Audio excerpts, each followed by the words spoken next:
The unexpected benefit I got from divorce. Man, I've been through the whirlwind.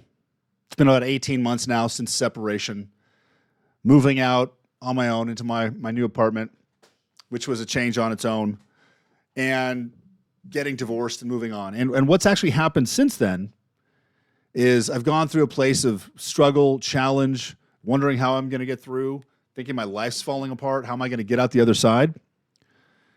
And where I'm at now is I'm grateful for it. I look back thinking, oh my God, I can't believe the level of happiness, the lack of happiness and connection and intimacy and emotion and my needs being not met, how much I accepted, how little of that was actually going on. It was actually after I got separated, I dated another woman for a few months, and it was a good experience for both of us.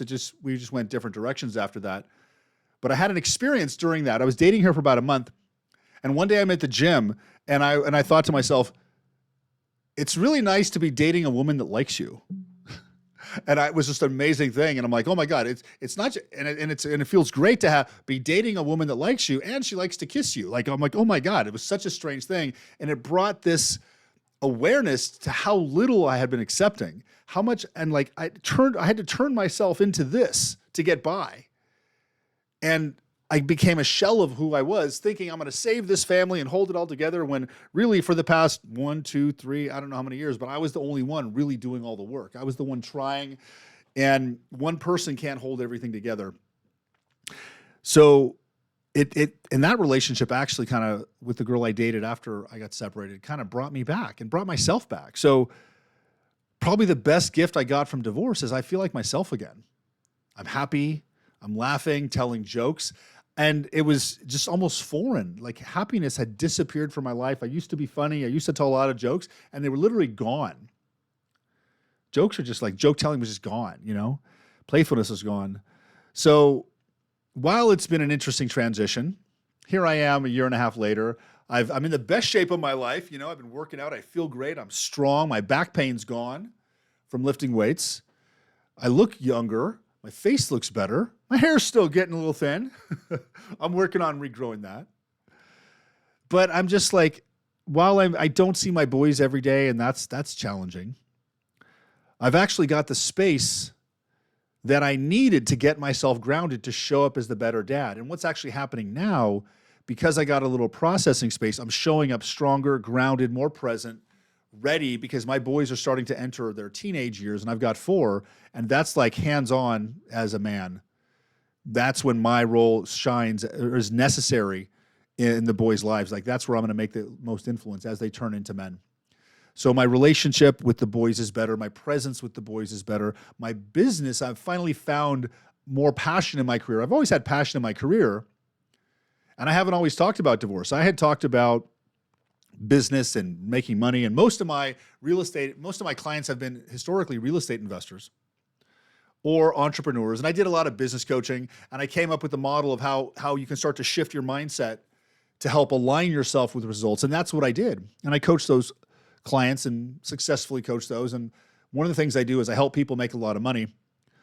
So now there's been a pivot because the new content that's flowing through me is divorce-based. So I'm talking about divorce. And it's being received very well. Like the response I'm getting is some of the best response I've ever had to content. And it's great because it's helping me be in the mindset to process, to write for my next book, as well as be in the mindset of helping a lot of people. Because I've done a couple webinars where I'm teaching people the 4-step framework about how to thrive through divorce, because most people are just trying to survive it. And really, I'm thriving from divorce. And I'm working down the path to realize that divorce is going to be the best thing that ever happened to me, because it unlocked me. It's the beginning of the next chapter. It's beginning of the better chapter. It's beginning of things being great. Because let's just face it, like if you're getting divorced like I was, something wasn't working. And I used to live in this belief, well, if it's not working, I got to stay to help my boys and don't get divorced. But the thing I didn't realize at the time is that by staying in a marriage, and it was an unhealthy marriage, I wasn't modeling the type of marriage I wanted my boys to have. I wasn't modeling the type of relationship. Like my boys didn't really see much connection and intimacy and physical touch between me and my ex, because It just was a mismatch. And it may seem like divorce is a terrible thing, but the thing is now I have the opportunity to show them what a healthy relationship was like. I get the opportunity to show them how to treat a woman, because in the past, my ex wasn't really interested in any of that stuff. So it didn't really matter what I did back then. So this divorce has actually brought out the better version of me, the better man. And how did I do that? I had to go digging. I had to go through the pain. Because there's 4 phases you're going to have to go through in this process. You got to go through the collapse, when things fall apart, when literally you start to forget who you are. And after things fall apart, you're in the fire. You're in that place of breakthroughs where you start to realize that truth starts to get louder than the pain, and all the bullshit starts to burn away. And when the bullshit starts to burn away, you can start to really find yourself. But it's scary, because when you're going down into that pit, it's literally an identity death. Your old identity is dying. Your old life is dying. The old version of you is dying. And when you're in there, it's just darkness. You don't know. It's a pit. So all you can do is put one foot in front of the other. So you put one foot in front of the other, cry as much as you need to. I've cried so much, processing all of that trapped emotion and trauma from the past. And then all of a sudden you get to level 3, which is like the rebirth, where you start to rise and your new foundation is being built. The new life starts to show up. And that's when it gets amazing.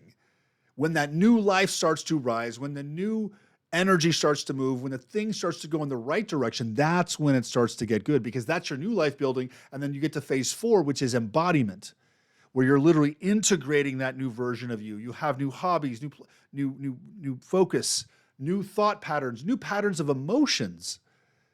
And I moved through it quickly because of the mindset I built. I'm a professional mindset coach. I've been a professional life and business coach for 12 years. I've been in the personal growth industry as a career, full-time career, for 12 years. I've been focused on building my mindset.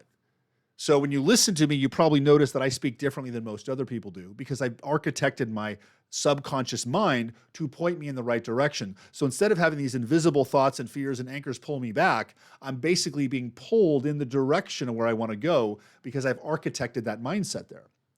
And the thing is, you can do that too. If you want to learn how to do that, get close to me. Read my book, Do the Impossible. Listen to my podcast, Transform. Hire me as a coach. That's the fastest way. Because I have the gift. I don't know where it came from, but I compress timelines.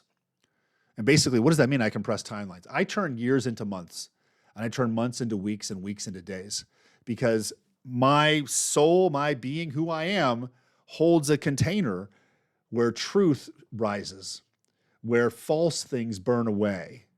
And as I've been in the fire myself for the past, over the past year, it basically has burned away the false masks that I lived in. It burned away the need for acceptance for other people and the people-pleasing habits that I'd always run with. Like, literally, they're gone now. So I'm operating at a higher level of myself. I'm feeling a lot better.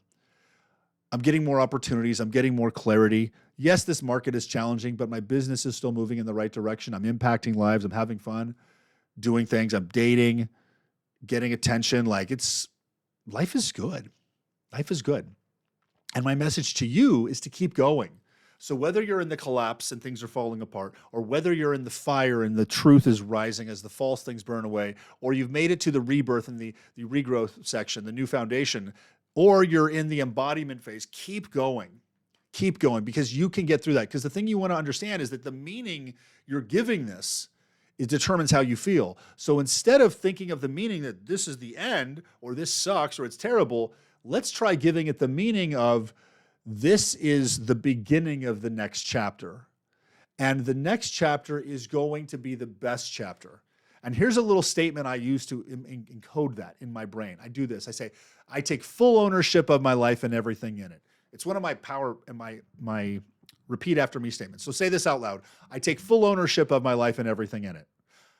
I am going to find a way to make this divorce the next chapter of my life, and to make the next chapter of my life the best chapter of my life. This is going to happen because I'm not going to stop until I do. Use that statement. Feel the power in it. You're meant for more. Yes, this is difficult. Yes, it's challenging. Yes, it's hard. Yes, it's gut-wrenching. Yes, it sucks. But it's only here to make you stronger. So stay leaned in. Stay focused, stay powerful, Give it all you've got. And just remember, you have outlived every emotion you've had prior to now.